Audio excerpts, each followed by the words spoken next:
Alam nyo ba, huwag kayong dadaan sa likod ng school May lumulutang na multo dyan pag alas 3. Totoo ba yan, Merly? May pruweba ka ba? Nakita mo ba? Hindi ko nakita. Naramdaman ko sobrang lamig. At may narinig akong...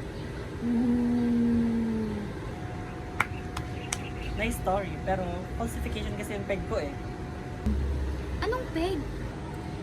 Sabi kasi ni Karl Popper, if hindi mo kayang i-falsify yung kwento mo, hindi natin malalaman kung magiging mali pa talaga siya. O baka kwento-kwento mo lang talaga yan. Go. Tama, ako naman sa verification. Kung wala ka mapapakitang ebidensya, picture, or kahit anong pruweba, sorry not sorry, pero hindi ako maniniwala sa'yo. Eh paano naman yung naramdaman kong kilabot sa batok ko? Baka lamok lang yan, te. Ang OA mo. Go. O ayan na, naramdaman niya ng multo. Weather access, may bagyo, Merly. Check din pag may time. Hay nako, wala na naman panalo sa mga taong to.